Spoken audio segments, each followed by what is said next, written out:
যেই সকল ব্যক্তি শুধুমাত্র আখিরাত নিয়ে চিন্তা করে, শুধুমাত্র আল্লাহ রব্বুল আলামিনের সন্তুষ্টির লক্ষ্যে পরকালের জন্য নেক আমল করে, মহান মালিক ওই ব্যক্তিদের দুনিয়ার যত অভাব অনটন রয়েছে, দুনিয়াতে যত দুশ্চিন্তা পেরেশানি রয়েছে সব কিছু দূর করে দিবেন।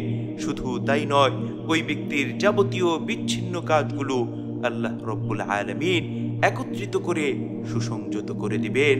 তখন তাদের কাছে দুনিয়াটা অত্যন্ত নগণ্য মনে হবে। সুবহানাল্লাহ, সুবহানাল্লাহি ওয়া বিহামদিহি, সুবহানাল্লাহিল আযীম।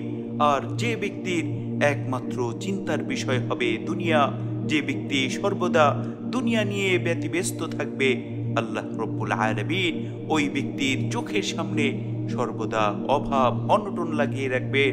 ওই ব্যক্তি সর্বদা দুনিয়ার পেরেশানির মধ্যে মগ্ন থাকতে থাকতে অতিষ্ঠ হয়ে যাবে এবং তার সকল গোছালো কাজগুলো মহান মালিক এলোমেলো করে দিবেন, বিচ্ছিন্ন করে দিবেন।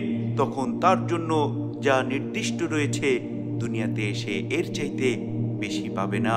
নাউযুবিল্লাহ, নাউযুবিল্লাহ।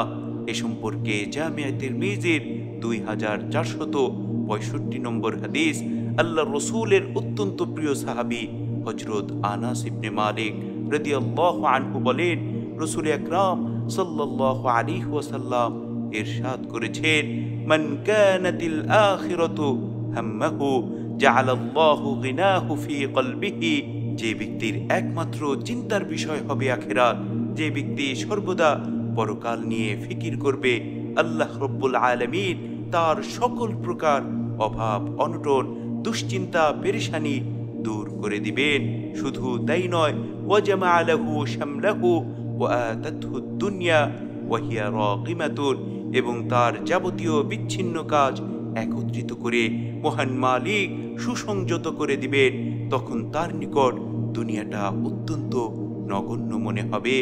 সুবহানাল্লাহ, সুবহানাল্লাহি ওয়া বিহামদিহি, সুবহানাল্লাহিল আযীম। আল্লাহর রাসূল সাল্লাল্লাহু আলাইহি ওয়াসাল্লাম আরো বলেন, ওয়ামান কানাতিদ দুনিয়া হাম্মাহু জাআলাল্লাহু ফাকরাহু বাইনা আইনাইহি। আর যে ব্যক্তির একমাত্র চিন্তার বিষয় হবে দুনিয়া, যে ব্যক্তি দুনিয়া নিয়ে সর্বদা মগ্ন থাকবে, আল্লাহ রব্বুল আলামিন সেই ব্যক্তির চোখের সামনে অভাব অনটন সর্বদা লাগিয়ে রাখবেন। দুনিয়ার দুশ্চিন্তা পেরেশানিতে ওই ব্যক্তি অতিষ্ঠ হয়ে যাবে।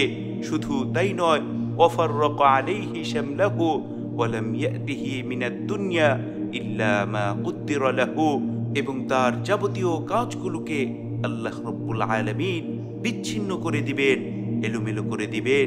ফলে ওই ব্যক্তি দুনিয়াতে তার জন্য যা নির্দিষ্ট রয়েছে এর চাইতে এক বিন্দু পরিমাণ বেশি পাবে না। নাউযুবিল্লাহ, নাউযুবিল্লাহ।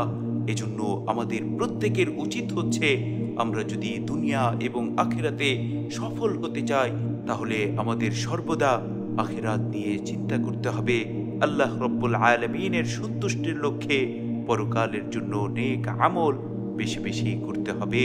মহান মালিক আমাদের প্রত্যেককে দুনিয়া এবং আখিরাতে সফল হওয়ার তৌফিক দান করুন। আমিন।